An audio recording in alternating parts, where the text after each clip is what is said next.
कभी ऐसा हुआ है कि रिसर्च के लिए ढेर सारा डेटा इकट्ठा किया हो और फिर उसे देखकर सोचा हो, अब इसका मतलब क्या निकालूं? अगर ऐसा हुआ है तो यकीन मानिए ये सिर्फ आपकी कहानी नहीं है। आज हम एसपीएसएस की दो बहुत ही काम की टेक्निक्स को समझने वाले हैं। एक है एक्सप्लोरेटरी फैक्टर एनालिसिस और दूसरी है क्रॉनबैक अल्फा। ये वो टूल्स हैं जो डेटा के उस पहाड़ को काम के इंसाइट्स में बदल सकते हैं। तो सोचिए, वो बड़ा सर्वे जिस पे हफ्तों की मेहनत लगी वो अब पूरा हो गया है। जवाबों के पन्ने भरे पड़े हैं। लेकिन अब आगे क्या? इतने सारे टेक्स्ट और नंबर्स के बीच वो असली कहानी कैसे मिलेगी जो छिपी हुई है? यही तो वो सवाल है जो हर रिसर्चर को परेशान करता है। असल में यही है एक रिसर्चर की सबसे बड़ी दुविधा। जानकारी तो हाथ में है, लेकिन अब दो बड़े काम बाकी हैं। पहला, इन सारे जवाबों के बीच कोई मतलब का पैटर्न ढूंढना, और दूसरा ये पक्का करना कि जो डेटा इकट्ठा हुआ है वो भरोसे के लायक भी है या नहीं। और ये बिल्कुल वैसा ही दिखता है। एक तरफ है वो जिससे हम शुरुआत करते हैं, एक उलझा हुआ कॉम्प्लेक्स डेटा सेट, और दूसरी तरफ है हमारी मंजिल, एक स्ट्रक्चर्ड, आसानी से समझ में आने वाली कहानी। तो सवाल ये है कि इस उलझन को सुलझाकर एक साफ तस्वीर कैसे बनाई जाए। अच्छी बात यह है कि इस काम के लिए हमारे पास दो बहुत ही पावरफुल टूल्स हैं, और इनसे हम सिर्फ डेटा को ऑर्गेनाइज ही नहीं करेंगे बल्कि ये भी पक्का करेंगे कि हमारा डेटा अच्छी क्वालिटी का हो। तो हमारा पहला पावरफुल टूल है एक्सप्लोरेटरी फैक्टर एनालिसिस, जिसे शॉर्ट में ईएफए कहते हैं। अब सवाल उठता है, ये आखिर करता क्या है? इसे ऐसे समझिए कि ये आपके डेटा के लिए एक जासूस की तरह है जो सतह के नीचे छिपे हुए सुरागों और पैटर्न्स को ढूंढ निकालता है।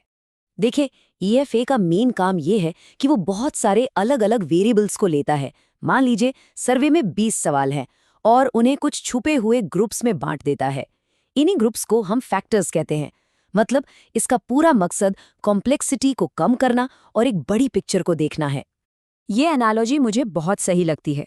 सोचिए, ईफा एक सुपर ऑर्गेनाइज्ड लाइब्रेरियन की तरह है। वो जमीन पर बिखरी हजारों किताबों को, जो हमारे डेटा पॉइंट्स हैं, उठाता है और उन्हें फिक्शन, हिस्ट्री, साइंस जैसे बड़े और लॉजिकल सेक्शंस में जमा देता है। और ये सेक्शंस ही हमारे फैक्टर्स हैं। बस इतना करते ही पूरी लाइब्रेरी अचानक से समझ आने लगती है। चलिए, लाइब्रेरी तो ऑर्गेनाइज हो गई, लेकिन एक सवाल अभी भी बाकी है। जिस सर्वे से ये सारा डेटा आया है, क्या उस पे भरोसा किया जा सकता है? क्या वो कंसिस्टेंट है?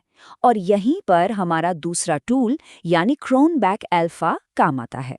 आसान भाषा में कहें तो क्रॉनबैक अल्फा बस ये चेक करता है कि सर्वे के सारे सवाल एक टीम की तरह मिलकर कितना अच्छा काम कर रहे हैं।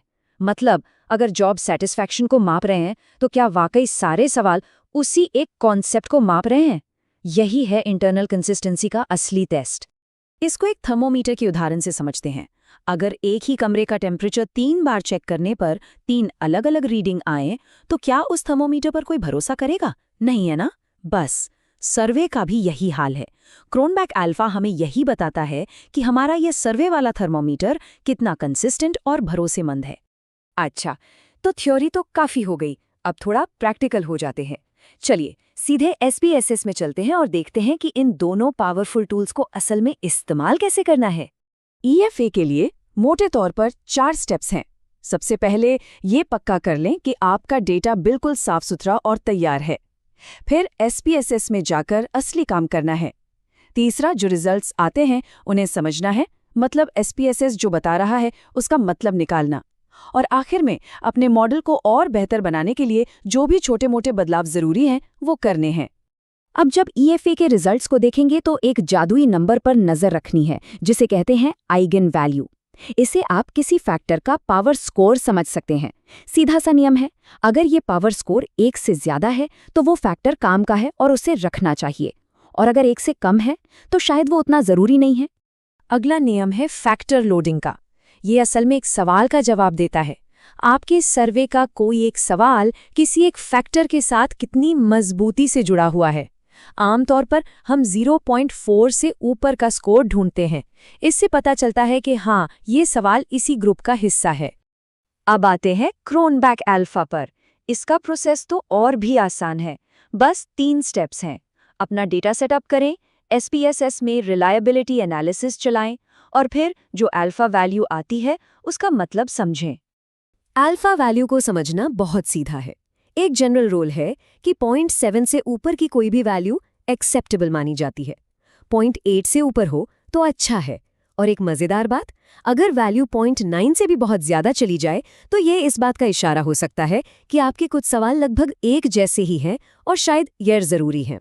तो हमने पैटर्न ढूंढने के लिए EFA चला लिया और रिलायबिलिटी चेक करने के लिए क्रोनबैक अल्फा का भी इस्तेमाल कर लिया।